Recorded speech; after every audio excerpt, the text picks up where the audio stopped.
J'ai eu un déclic il y a de nombreuses années. J'étais à une réunion avec un collègue à moi. Nous étions en Europe. Je devais faire une présentation. Il devait aussi faire une présentation. Et quand j'ai fait ma présentation, je me suis sentie bien. Vous voyez ce sentiment après avoir fait une présentation où vous vous dites j'ai tout déchiré. Donc je me sentais vraiment de là. Je suis sortie de cette réunion en me sentant super. Et j'ai passé le reste de la journée avec mon collègue. On traînait ensemble. Et puis j'ai observé le déroulement du reste de la journée. D'abord, ils ont reçu des appels de suivi. Moi, j'ai dû demander des retours sur ma présentation. Ils ont été invités à des réunions parallèles. Ils avaient des infos sur quelque chose qui se passait, même avant que la réunion soit vraiment terminée, hein. Et moi, j'ai juste regardé. Je regardais pas avec admiration, non. Je regardais simplement avec lucidité parce que je connais cette histoire. J'ai déjà vécu cette histoire. Je comprenais ce qui se passait. Et je pense que la plupart d'entre vous qui m'écoutez savent de quoi je parle. Pour être tout à fait honnête avec toi, c'est tout ce truc de se rendre compte du fait qu'en réalité, tu ne fais absolument plus partie de la conversation. Je vais y revenir. Je viens justement de dîner avec une amie. Elle est super brillante. Tu sais, elle dirige une entreprise et elle a dit quelque chose qui... Ça m'est resté.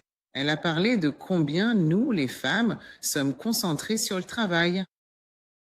On décroche le poste, on garde la tête baissée, on fait nos preuves à travers les résultats. On a l'impression qu'on doit prouver qu'on est capable d'assurer.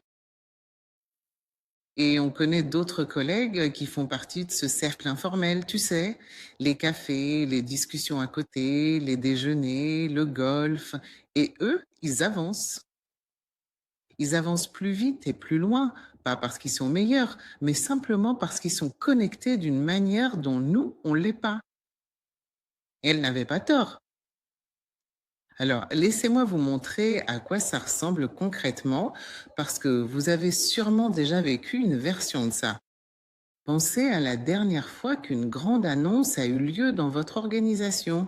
Peut-être une restructuration, une nouvelle stratégie ou un changement de direction, un changement de cap ou une décision budgétaire qui impacte votre équipe. Dites-moi, quand l'avez-vous appris? Soyez honnête une minute, hein. Quand l'avez-vous appris? Est-ce que vous faisiez partie des discussions alors que l'idée était encore en train de germer? Ou alors est-ce que vous avez fini par l'apprendre en étant assis dans la même pièce que des personnes qui sont 3 échelons hiérarchiques en dessous de votre propre poste? Parce que si vous l'avez appris en même temps que tout le monde, alors ce n'est absolument pas seulement un manque d'information.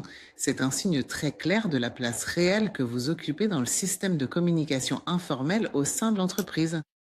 On aime parfois appeler ça de la politique, non? Mais c'est un système informel et il est bien réel. Les personnes qui étaient au courant avant vous, ce n'était pas de la chance. Pas du tout. Elles sont simplement bien connectées. Elles sont connectées aux conversations qui ont eu lieu avant les discussions officielles. Et c'est dans ces conversations-là qu'il y a de l'influence. Et au moment où quelque chose est annoncé, il est trop tard. La décision est déjà prise. Et la question, c'est de savoir si vous êtes inclus ou non. Et puis, il y a la question de savoir qui parle de vous quand vous n'êtes pas dans la pièce. Je parle pas de sponsor. Enfin, c'est important, bien sûr. Mais je parle de quelque chose de bien plus que ça. Est-ce que le patron de votre patron sait qui vous êtes et sur quoi vous travaillez? Est-ce que des personnes dans d'autres services que le vôtre savent ce que votre équipe a accompli? Et quand votre nom est mentionné, qu'est-ce que les gens disent? Quelle est l'association d'idées? Si votre réponse est je ne sais pas trop, alors vous devriez probablement y réfléchir. Parce qu'à un niveau de direction, votre travail ne parle pas de lui-même. Ne vous méprenez pas. Si vous faites pas du bon travail, ça se remarquera très vite, croyez-moi. Mais quand vous êtes performant, parce qu'on attend de vous que vous le soyez, qu'on attend de vous que vous soyez compétent, votre travail ne parle pas de lui-même. En réalité, quelqu'un doit porter votre travail dans ces réunions où vous n'êtes pas présent. Et si vous n'avez pas construit les relations pour que cela se fasse naturellement, personne ne le fera. Non pas parce qu'on ne vous respecte pas, mais simplement parce que vous n'êtes pas dans leur priorité. Si vous avez déjà assisté à une conférence de leadership ou à un séminaire en dehors du bureau, réfléchissons-y une seconde. La dernière à laquelle vous avez participé ou le dernier dîner auquel vous avez assisté, où il y avait beaucoup de monde, des collègues que vous ne voyez pas souvent. Observez ce qui se passe. Bon, je vais être honnête avec vous dans un instant, mais il y a des gens qui savent se rendre visibles dans la salle. Vous voyez ce que je veux dire, moi? Ils ont les rendez-vous. Ils prennent des nouvelles de tout le monde.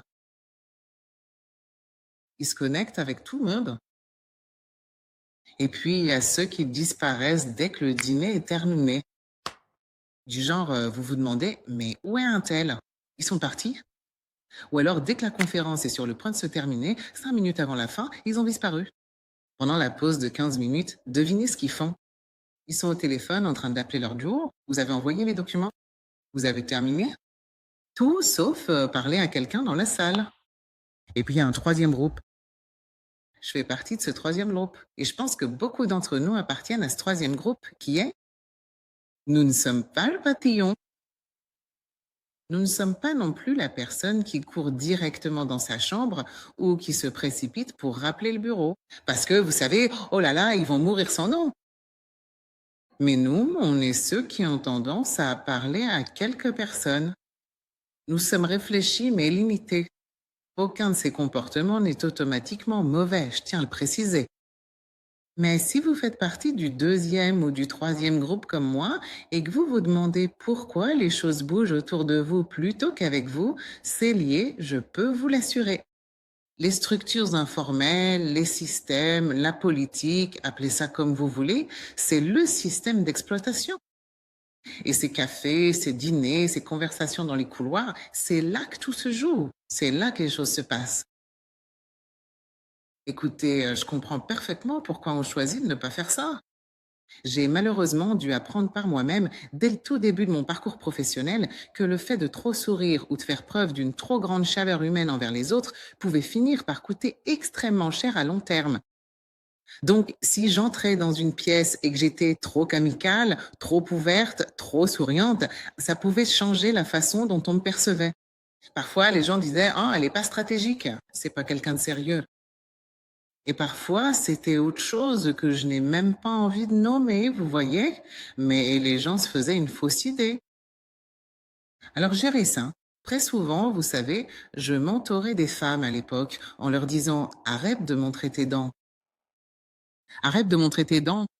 Laisse ton travail parler pour toi». Et à ce moment-là, je pensais vraiment leur donner de bons conseils et les protéger. Mais en fait, ce que j'ai fini par comprendre bien plus tard, c'est qu'une performance, au revoir. La première approche, à l'époque, pour moi, c'était avant tout une véritable question de survie. Vous voyez? Parce que je voulais pas que les gens pensent que je n'étais pas stratégique ou que je n'étais pas sérieuse ou qu'ils se fassent une idée complètement fausse. Et c'est devenu un de mes principes que le travail devrait suffire parce que l'alternative me semblait tout simplement trop compliquée. Mais ce n'est absolument pas la vérité, n'est-ce pas? Le simple travail acharné ne suffit malheureusement pas et il est crucial de reconnaître ce fait. Que ce n'est pas suffisant, ça veut dire qu'il faut agir autrement. Il le faut. Pendant des années, le combat, c'était d'obtenir sa place à la table. Et ce combat continue. Ce n'est pas du tout comme si, vous savez, on était arrivé et qu'il n'y avait plus rien à faire. Il reste encore beaucoup de travail à accomplir. C'est pour ça qu'on a des programmes comme CEO d'un jour. Mais le fait est qu'aujourd'hui, nous sommes nombreux à avoir cette place. Certains d'entre nous sont PDG, cadres dirigeants, vice-présidents. Nous sommes dans la pièce. Et pourtant, nous continuons à agir comme si nous étions en période d'essai. Nous continuons à devoir faire nos preuves. Pourtant, l'influence ne se construit pas uniquement en faisant ses preuves. Elle se construit, bah, la présence, la proximité et les relations dans lesquelles on investit réellement.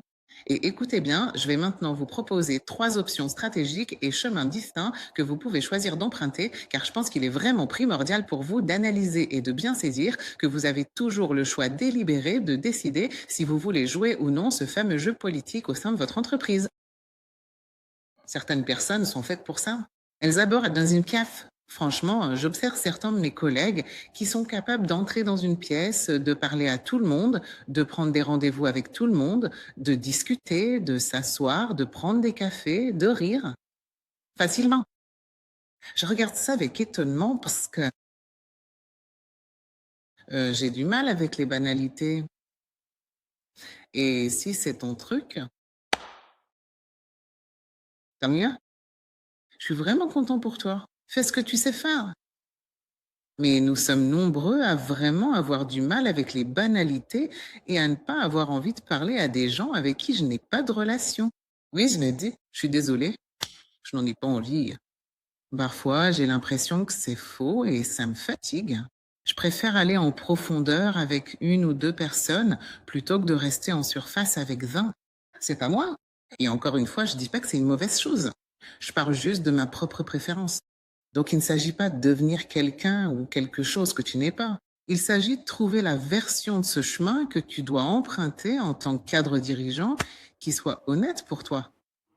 Comme je l'ai dit, il y a que trois chemins. Soit tu élargis ton cercle et tu décides que la couche informelle fait partie du boulot et tu t'y investis pleinement. Maintenant, crois-moi, si tu fais ça, c'est un accélérateur, tu vois. Tu fais les cafés, les dîners, les discussions dans les couloirs des conférences, tu vois, pendant les pauses de 15 minutes. Tu as déjà décidé que tu vas parler à telle ou telle personne et tu sais déjà de quoi tu vas leur parler. Et tu vas leur dire que tu fais ceci ou cela. Et tu es constant, tu es très vent. Et l'avantage, c'est l'accès, l'influence, moins de surprises. Le coût, c'est l'énergie. Et si vous trouvez cela épuisant, vous aurez toujours l'impression de travailler. Comme je l'ai dit, vous pourriez envisager cela comme un deuxième emploi, hein. Mais pour certaines personnes, c'est vraiment énergisant. Si c'est votre cas, c'est votre meilleur atout. Vas-y, fonce, plongez-vous dedans. Je vous souhaite beaucoup plus de force. Ou alors vous êtes comme moi, vous allez en profondeur. Vous ne pouvez pas faire ce truc de parler à 20 personnes parce qu'à la fin de la journée, vous serez probablement dans le coma du sommeil. Il est compréhensible que vous n'ayez pas envie de vivre pleinement dans le système informel, ni de vous engager dans la politique de façon trop pesante. Mais vous finissez par reconnaître qu'il vous est impossible de rester invisible dans ce contexte. Donc vous faites des choix très délibérés concernant un petit nombre de relations qui sont importantes et qui comptent pour vous. Vous trouvez qui sont vos personnes. Vous pouvez être authentique avec elles. Vous savez clairement dans quelle salle vous voulez être et dans lesquelles vous devez être, qui portera votre nom. Et vous investissez là-dedans, n'est-ce pas? Donc ce n'est pas le fruit du hasard, hein. Vous investissez vraiment dans les salles et les relations qui, selon vous, vous mèneront le plus loin. Et ce n'est pas épuisant, ce n'est pas constant. C'est réfléchi. Donc ça, c'est la deuxième voie. Ça ressemble toujours à du travail. C'est du travail. Mais c'est un travail que je préfère à celui d'avoir à expliquer plus tard pourquoi je n'étais pas dans la conversation. Et si vous êtes introverti, si le small talk vous donne juste envie de disparaître, c'est probablement la meilleure façon pour vous. Vous allez en profondeur. Assurez-vous juste, s'il vous plaît, écoutez-moi, assurez-vous de choisir les bonnes personnes. N'allez pas choisir des gens que vous aimez bien. C'est pas ça le sujet. Vous savez, assurez-vous de choisir les bonnes personnes, parce que la profondeur ne va pas plus loin que la relation elle-même. Et puis, il y a une troisième voie. Vous décidez de vous retirer complet. Vous faites votre travail. Vous êtes brillant. À chaque cycle d'évaluation, on vous considère comme brillant. Et ensuite, vous rentrez chez vous. À 17 heures, vous rentrez auprès des vôtres, vous protégez votre énergie, vous restez en dehors des jeux politiques, vous évitez complètement la couche informelle. Votre influence est réelle cependant. Vous êtes un performeur, donc elle existe, mais elle reste limitée, n'est-ce pas? On vous respecte, mais on vous consulte pas toujours. Il y a des opportunités qui passeront dans des salles où vous n'êtes pas et elles iront à quelqu'un d'autre. Ce n'est pas un échec, c'est un choix conscient et je le pense vraiment. Je veux dire, il y a des gens qui font ce choix et qui sont totalement au paix avec ça. Le plafond est réel, mais la paix, elle est aussi.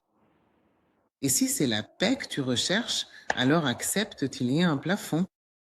Ça ne devient, enfin, dans mon esprit, ça ne devient un problème que quand c'est accidentel. Quand tu te réveilles un jour et que tu réalises que le plafond t'a trouvé avant que tu ne le trouves et que tu n'as jamais vraiment décidé que ça t'allait. Ne sois pas cette personne-là. Donc, comme je l'ai dit, il y a 3 voies: élargie, approfondie ou ne fais rien et choisis la paix. Maintenant, je te dis pas laquelle choisir, mais je suis là pour te dire ceci. Si tu t'es dit que tu réglerais la question des relations plus tard, en tant que cadre supérieur, je te promets que tu vis peut-être déjà avec les conséquences de cette décision. Vouloir croire que le travail devrait suffire ne rapporte rien. On veut aussi croire que les licornes existent. Mais c'est pas le cas. Je sais, moi aussi, j'avais envie d'y croire. Mais ce n'est tout simplement pas réel. La question n'est pas de savoir s'il faut être plus sociable ou plus visible. C'est de savoir si tu es prêt à faire un vrai choix concernant ta place dans le système informel ou si tu vas laisser ce choix être fait à ta place. Comme toujours, merci de m'avoir écouté et à la prochaine. Merci d'avoir écouté le podcast Ne te laisse pas tromper par le sourire. J'espère que tu as trouvé ça vraiment, vraiment intéressant. Mais plus important encore, j'espère que tu souris toujours. À très vite.